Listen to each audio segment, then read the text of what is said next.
Hello students, नमस्ते। आज हम दिल्ली शिक्षा निदेशालय द्वारा जारी कक्षा 9 विषय सामाजिक विज्ञान के कार्यपत्रक 2 को हल करेंगे, जो कि 8 जुलाई 2021 का है। यहाँ पर आपको अपना नाम लिखना है, यहाँ पर कक्षा अध्यापक का नाम लिखना है। हमारा आज का विषय होगा ग्लोब, जिसकी हम पुनरावृत्ति कर रहे हैं, यानी हमने ये पहले पढ़ चुके हैं इसके बारे में, इसलिए इसको हम पुनरावृत्ति बोलेंगे।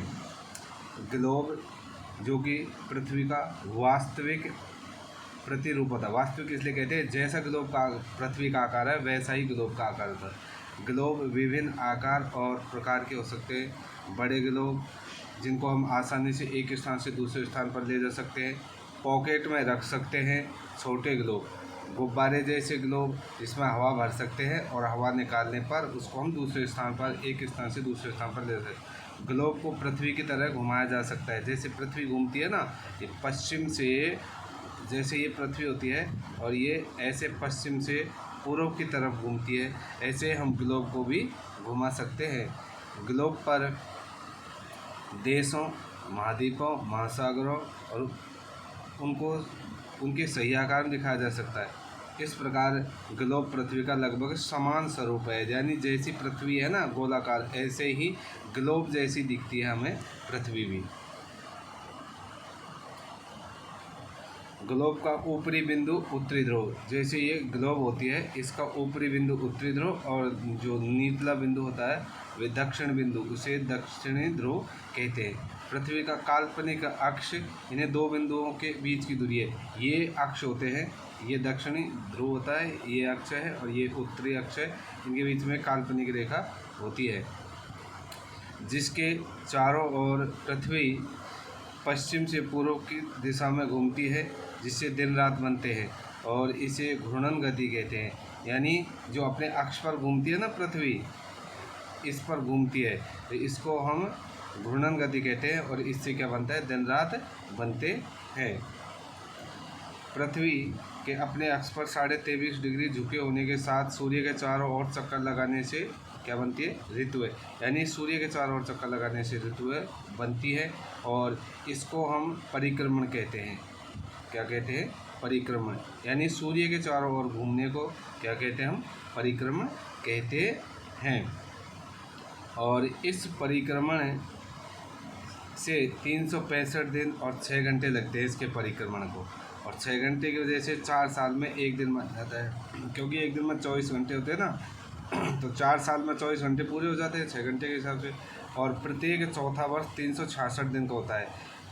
365 दिन का सामान्य वर्ष होता है, और ये जो 6 घंटे के हिसाब से होता है, इस वजह से इससे 366 दिन हो जाते हैं 4 वर्ष में, और इससे लीप वर्ष कहते हैं। यानी जिस वर्ष में 366 दिन होते हैं उसे लीप वर्ष कहते हैं। ग्लोब पर अक्षांश और देशांतर ये काल्पनिक रेखाएं हैं, यानी पृथ्वी पर खींची गई नहीं है, किसी स्थान को जांचने के लिए कल्पना की गई है इन रेखाओं की।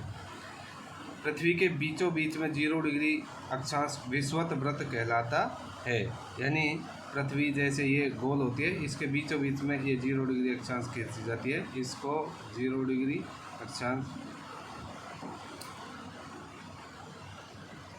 इसके ऊपरी भाग उत्तरी गोलार्ध और नीचे वाला भाग दक्षिण गोलार्ध। जैसे ये आपकी पृथ्वी है, ये 0 डिग्री अक्षांश ये है, इसके पूरा ऊपरला भाग उत्तरी गोलार्ध होता है, और जो पूरा नीचे वाला भाग होता है ये होता है दक्षिणी गोलार्ध। यानी 2 गोलार्ध हो गए, ऊपर वाला भाग उत्तरी गोलार्ध, नीचे वाला भाग दक्षिणी गोलार्ध। इसी प्रकार बीचों बीच स्थित 0 डिग्री देशांतर प्रमुख यामोत्तर कहलाता है। ऐसे ही पृथ्वी ये होती है, इसके ये 0 डिग्री होती है, इसके पूर्व वाला भाग पूर्वी गोलार्ध होता है, और पश्चिम वाला भाग पश्चिमी गोलार्ध होता है। यह 180 डिग्री देशांतर के साथ मिलकर पृथ्वी को 2 अन्य गोलार्धों में, जो भी हमने बताया था, पूर्वी गोलार्ध, कौन सा, एक तो बताया था पूर्वी गोलार्ध, और एक पश्चिमी गोलार्ध कहलाता है। कर्क रेखा 23.5 डिग्री उत्तरी अक्षांश, यानी 23.5 डिग्री उत्तरी अक्षांश जो होती है वे कर्क रेखा कहलाती है। ये जो हमें यहाँ पर दिखाई देती है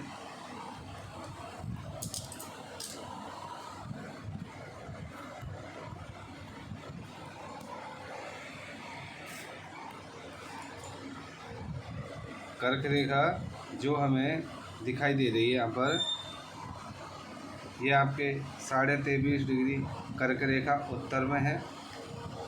इसी प्रकार से मकर रेखा 23.5 डिग्री है, ये दक्षिण में है, ये आपको यहाँ दिख रही है 23.5 डिग्री।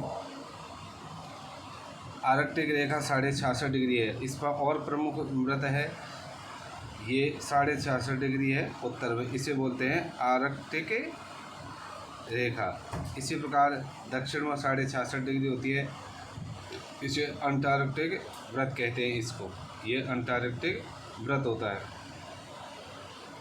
ये रेखाएं व्रत ही उष्ण, शीतोष्ण और शीत यानी उष्ण यानी गर्म, शीतोष्ण गर्म और ठंडा, और शीत यानी ठंडा, ये 3 प्रमुख ताप कटिबंध बनाते हैं, यानी तापमान को निर्धारित करने वाले ये क्षेत्र है। और यहाँ पर हम विश्व में कुल 7 महाद्वीप हैं। विश्व में कुल कितने महाद्वीप हैं? 7 महाद्वीप हैं। 7 महाद्वीप यानी जिन पर हम रहते हैं, और 5 महासागर जो कि बड़ी जल की राशि होते हैं। भारत एशिया महाद्वीप में है। कौन से महाद्वीप में? भारत एशिया महाद्वीप में। और वर्तमान में भारत में कुल 28 राज्य और 8 केंद्र शासित प्रदेश हैं। इस प्रकार से हमने इसको समझा, हम इसको और समझ सकते हैं कटिबंधों को। देखिए ये वाला बीच वाला जो भाग होता है ये उष्ण कटिबंध का है, और शीतोष्ण कटिबंध दोनों तरफ होता है, यानी 23.5 से 66.5 के बीच में ये उत्तरी शीतोष्ण कटिबंध है, और दक्षिण में 23.5 मकर रेखा से 66.5 डिग्री इसके बीच वाला दक्षिणी शीतोष्ण कटिबंध है। इसी प्रकार से हम ध्रुवों पर देखते हैं, ये शीत कटिबंध होता है, ये वाला भाग 66.5 से 90 के बीच में, इधर दक्षिण में 66.5 डिग्री, ये भी शीत कटिबंध होता है। तो इस प्रकार से, और हमने 4 गोलार्धों की बात की थी, जो पृथ्वी को हमने बताया था कि ये जो 0 डिग्री रेखा होती है इसके ऊपर वाला पूरा भाग उत्तरी गोलार्ध होता है। कौन सा गोलार्ध होता है? उत्तरी गोलार्ध है। और इसके नीचे दक्षिण वाला भाग होता है, ये क्या कहलाता है? दक्षिण गोलार्ध है। इसी प्रकार से 2 और गोलार्ध हैं इसके, जिनको हम इस 0 डिग्री से ऐसे करेंगे।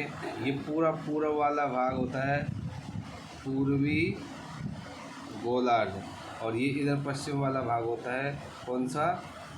पश्चिमी गोलार्ध। इस प्रकार से हमने इसके बारे में अध्ययन किया।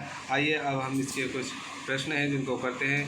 ग्लोब और मानचित्र में क्या अंतर है? जो हमने यहाँ कर रखा है कि मानचित्र किसी भौतिक आकार को चित्र रूप में, किस रूप में? चित्र रूप में, जबकि ग्लोब गोलाकार गोल मॉडल के रूप में दर्शाता है। दूसरी बात है इसमें, मानचित्र 2 आयामी होते हैं और ग्लोब 3 आयामी। 2 आयामी का मतलब होता है कि मानचित्र में लंबाई और चौड़ाई होती है, और जबकि ग्लोब में लंबाई, चौड़ाई और ऊंचाई भी शामिल होती है। नंबर 30 बात है इसमें, मानचित्र में अक्षांश और देशांतर रेखाओं सीधी रेखाओं के रूप में, ग्लोब पर सीधी रेखाओं के रूप में मानचित्र में अक्षांश देशांतर एवं ग्लोब पर वृत्ताकार और अर्धवृत्ताकार। यानी जो अक्षांश रेखाएं होती है ना, ये तो वृत्ताकार होती है, और जो देशांतर रेखाएं होती है ये अर्धवृत्ताकार होती है। इस प्रकार से अर्धवृत्ताकार होती हैं देशांतर रेखाएं, दर्शाते हैं। नंबर 4, ग्लोब को पृथ्वी की तरह घुमाया जा सकता है, जबकि मानचित्र को हम देखते हैं घुमाया नहीं जा सकता। नंबर 5वीं बात है इसमें, आपके मानचित्र को लाने ले जाने में सुविधा रहती है, जबकि ग्लोब को लाने ले जाने में इतनी सुविधा नहीं रहती है। प्रश्न नंबर 2 जो कि हमसे पूछा था कि चारों गोलार्ध और दोनों अक्षांश बताने हैं, ये हमने पहले ही अध्ययन कर लिया था कि उत्तर में उत्तरी गोलार्ध है, दक्षिण में दक्षिणी ध्रुव है, तो दोनों ये ध्रुव हो गए। उत्तरी ध्रुव और दक्षिण ध्रुव। 4 हमसे गोलार्ध मांगे थे जो अभी हमने पढ़े कि इसके ऊपर वाला भाग पूरा उत्तरी गोलार्ध होता है, नीचे वाला भाग कौन सा होता है, दक्षिणी गोलार्ध होता है। इसी प्रकार से 2 और गोलार्ध जो इस रेखा से निश्चित होते हैं, बीच वाली जो जीरो, इधर का पूर्वी गोलार्ध है और इधर वाला भाग है ये पश्चिमी गोलार्ध है। इस प्रकार प्रश्न नंबर 4 2 हो जाता है। अब प्रश्न नंबर 3 में पूछा है कि पृथ्वी के घूर्णन और परिक्रमण में क्या अंतर है। तो देखिए, अपने जो पृथ्वी का अक्ष होता है, ये पृथ्वी ऐसे होता है, इस पर जब घूमती है इसे तो कहते हैं घूर्णन, और इसके कारण क्या बनते हैं, दिन और रात बनते हैं। इसके कारण घूर्णन के कारण दिन रात बनते हैं। और जब सूर्य के चारों ओर चक्कर लगाती है पृथ्वी सूर्य के चारों ओर चक्कर लगाती है उसे परिक्रमण कहते हैं। और परिक्रमण के कारण ऋतुएं बनती हैं, वर्ष बनते हैं। 365 से ही 1/4 जो दिन बनते हैं वे परिक्रमण के कारण बनते हैं। अब आता है हमारा प्रश्न नंबर 4। प्रश्न नंबर 4 में पूछा था कि हमको तीनों कटिबंध बताने हैं। अब एक तो उष्ण कटिबंध है जिसकी हम चर्चा पहले कर चुके हैं, 23.5 डिग्री उत्तर में, 23.5 डिग्री दक्षिण में, इनके बीच का जो भाग होता है वह कहलाता है उष्ण कटिबंध। इसके बाद में आपके 23.5 से उत्तर में 66.5 और 23.5 से 66.5 दक्षिण में, दोनों तरफ शीतोष्ण कटिबंध होता है, जो हमने पहले भी इसकी चर्चा की है। इसी प्रकार से आपका तीसरा कटिबंध आता है 66.5 से 90 के बीच में, ये शीत कटिबंध होता है। और इधर उत्तर में भी 66.5 से 90 के बीच में ये भी शीत कटिबंध होता है। इस प्रकार से प्रश्न नंबर 4 हो जाता है। प्रश्न नंबर 5 में आपके इसमें खाली रिक्त स्थान में भरा गया है कि महासागर कितने होते हैं, 5, महाद्वीप कितने होते हैं, 7। भारत कौन से महाद्वीप में स्थित है, तो एशिया महाद्वीप में। और भारत में कितने राज्य और कितने केंद्र शासित प्रदेश हैं, तो भारत में 28 राज्य और 8 केंद्र शासित प्रदेश। इसको आप यहाँ पर हम 8 कर देंगे, यानी केंद्र शासित प्रदेश कितने हैं, 8 केंद्र शासित प्रदेश हैं।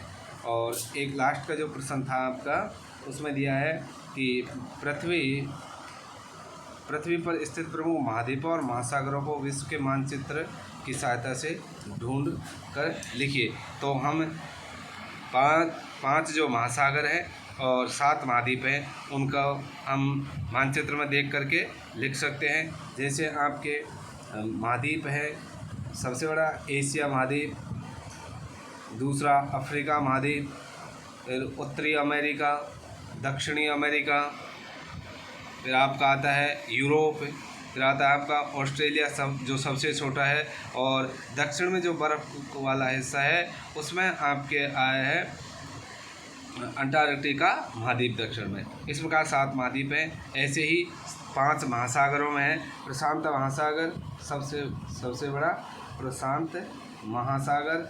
दूसरा होता है आपका अटलांटिक महासागर, जिसका आकार एस के आकार में है, जो उत्तरी अमेरिका, दक्षिणी अमेरिका और आपके यूरोप और अफ्रीका महाद्वीप के बीच में होता है। इसी प्रकार से आपके हिंद महासागर है, जो हमारे भारत के दक्षिण में स्थित है। हमें पता है कि इस प्रकार से ये जो हिंद महासागर होता है, बंगाल की खाड़ी, अरब सागर, ये सब किस में आते हैं, हिंद महासागर में है।